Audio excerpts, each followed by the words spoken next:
This segment brought to you by Sure Crop, liquid crop nutrition delivered right to your farm.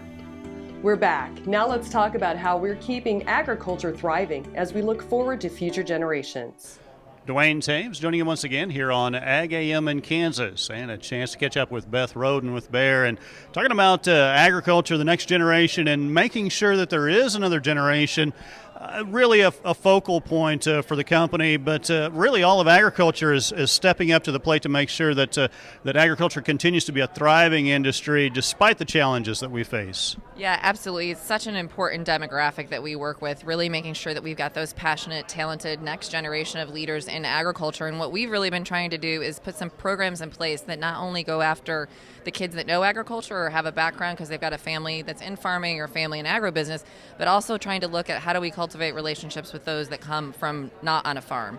So we run a program called the Youth Ag Summit, and it's a program that we run every other year where we'll do a cast and ask for 18 to 25-year-olds to submit an essay about how they're helping in their own community make a difference under one of the Sustainable Development Goals, so ending hunger. And then they will reply back to that, and then they're chosen from their country. So last year we had about 40 countries represented and 100 delegates come in to Brussels last year and really have conversations around how we're going to end world hunger and things that can happen from a local perspective to then working cross-functionally as a team across borders.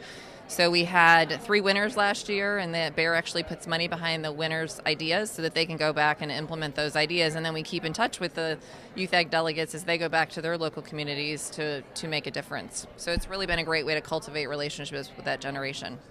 Talking about working with youth, it's amazing. They don't have the same kind of preconceived stereotypic viewpoints that some of us maybe that are a little older have. No, it's what's so fascinating. You bring these 100 bright minds together. The energy is just unbelievable in that room, and they don't think I can't or I won't or it couldn't happen. They're in there with the attitude of like, we can make a difference, so how can we go about it, and what can I learn from you, and how can you help me, and then how can I go back and make a difference? So it's just fascinating to watch, and I love when you see a group of kids that come from on-farm with a group of kids that are city kids, and you really see then how they have that conversation, and then they're forming their opinions that they take back then in their own circle. So it's really been a great program to be part of.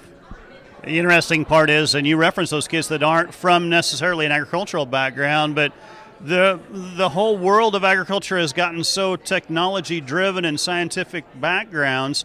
We have the opportunity to draw those kids in and really make them advocates for our team.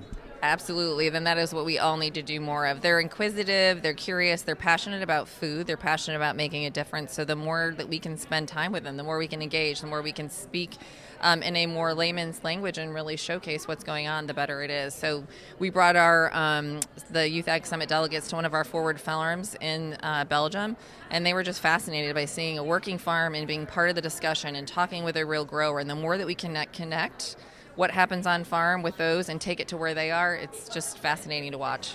And it's interesting how their minds, I kind of alluded to, they work different and they make those connections. I guess their mind's a little more fluid than ours is, but coming up with some tremendous ideas on how to make progress. Absolutely. We, as part of this Youth Ag Summit program, one thing they're all challenged with is to go back with their 3 little things. So not only are they working in their groups on these bigger ideas tied back to the Sustainable Development Goals, they're also then working on what am I going to do in my own community when I go back. So some of them go back and they're like, I'm going to start teaching a program on nutrition, or they go back and say, I'm going to make sure that I'm going to start running classes for women so that they can learn agriculture and learn basics of planting. I walked away with my 3 little things, and one of them for me is making sure that we have the funding and we continue this program and continue to foster this community because it's so important that we have that next generation.